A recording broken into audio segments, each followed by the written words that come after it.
नमस्कार दोस्तों, आज की इस वीडियो में हम हरतालिका तीज की व्रत कथा पढ़ेंगे।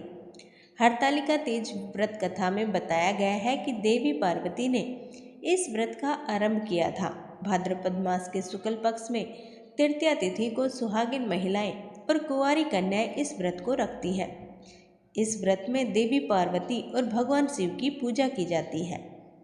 हरतालिका तीज के दिन सुबह में और प्रदोष काल में शिव पार्वती की पूजा का विधान है।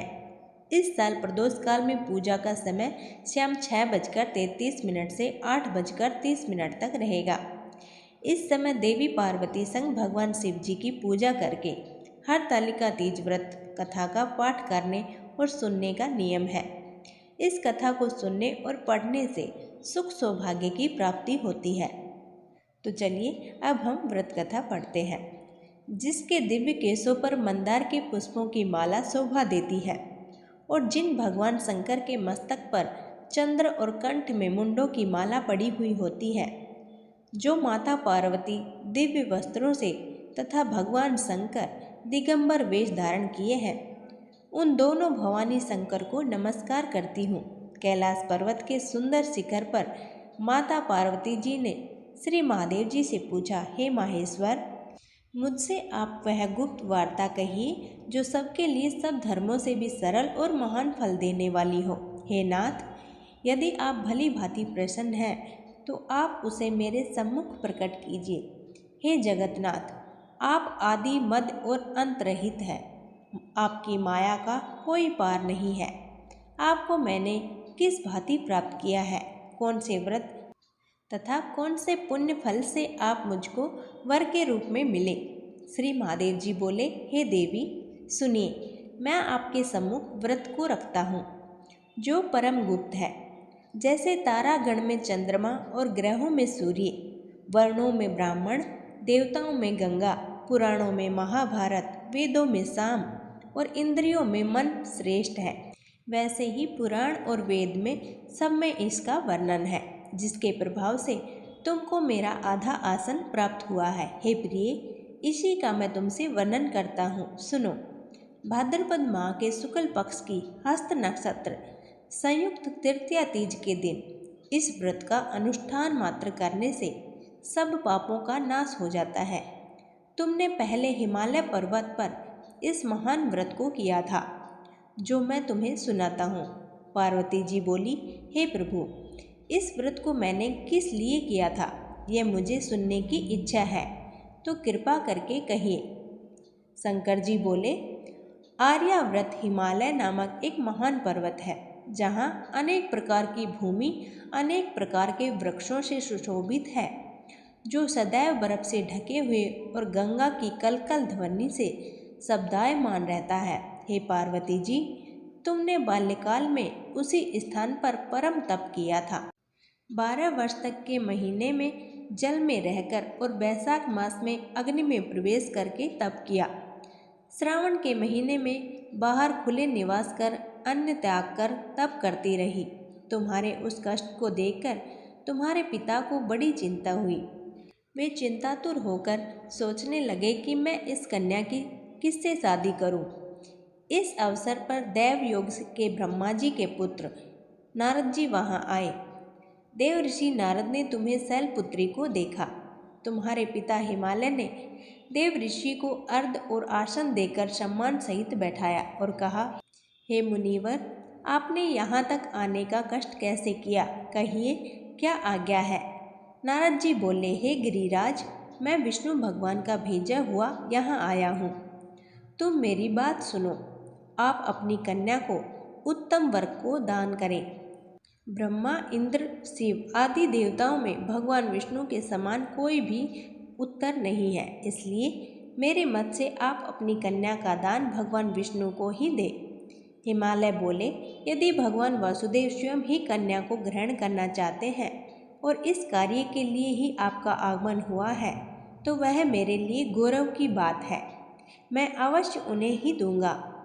हिमालय का यह आश्वासन सुनते ही देव ऋषि नारद जी आकाश में चले गए और शंख, चक्र, गदा, पद्म और पीताम्बरी भगवान विष्णु के पास पहुँचे।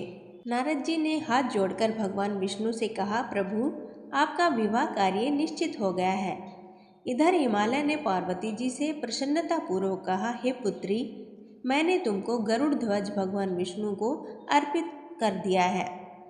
पिता के इन वाक्यों को सुनकर पार्वती अपनी सहेली के घर गई और पृथ्वी पर गिरकर अत्यंत दुखी होकर विलाप करने लगी।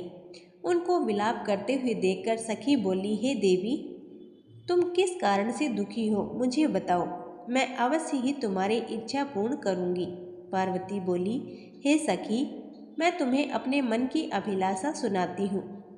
मैं श्री महादेव जी को वरना चाहती हूँ। मेरे पिताजी मेरे काम को बिगाड़ना चाहते हैं, इसलिए मैं निसंदेह शरीर का त्याग करूंगी। तब सखी बोली, हे देवी, तुम्हारे पिताजी ने न देखा हो तो तुम वहाँ वन में चली जाओ।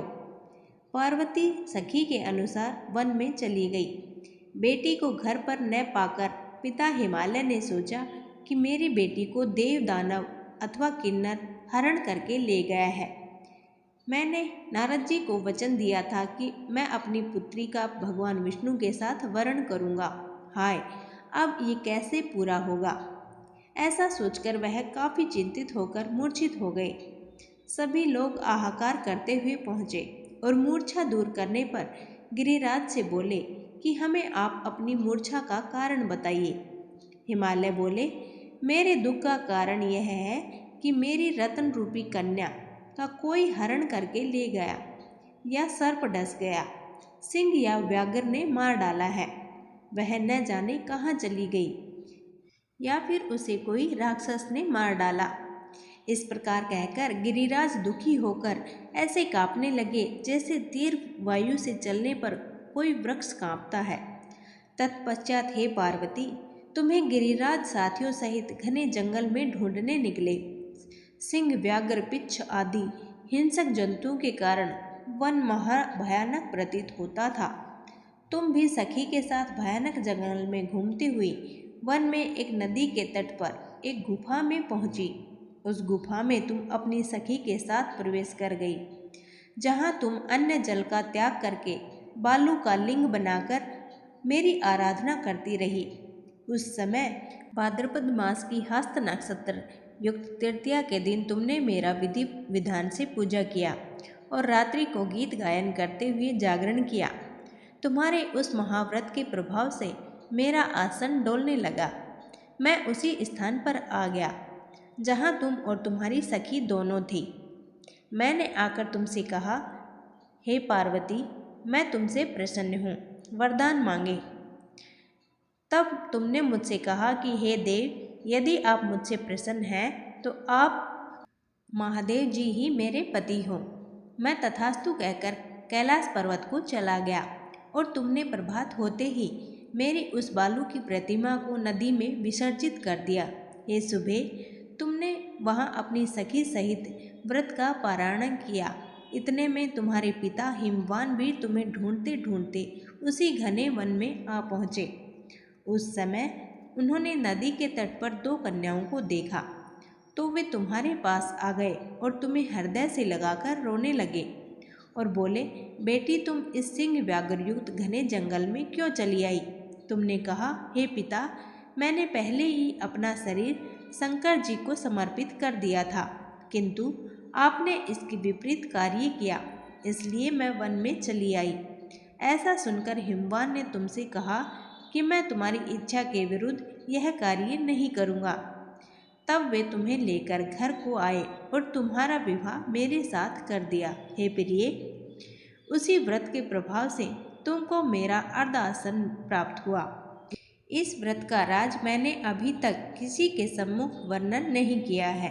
फिर शिव जी बोले, हे देवी, अब मैं तुम्हें ये बताता हूँ कि इस व्रत का हरतालिका नाम क्यों पड़ा।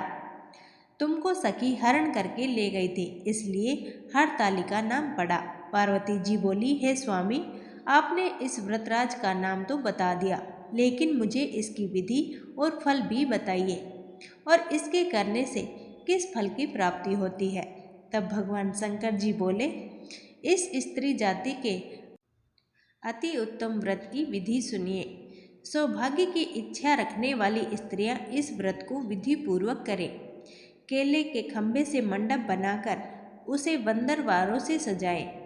उसमें विधिवत रंगों से उत्तम रेशमी वस्त्र की चांदनी ऊपर तान दें। चंदन आदि सुगंधित द्रव्यों को लेपन करके स्त्रियां एकत्र हो शंख, बेरी, मृदंग आदि बजावें।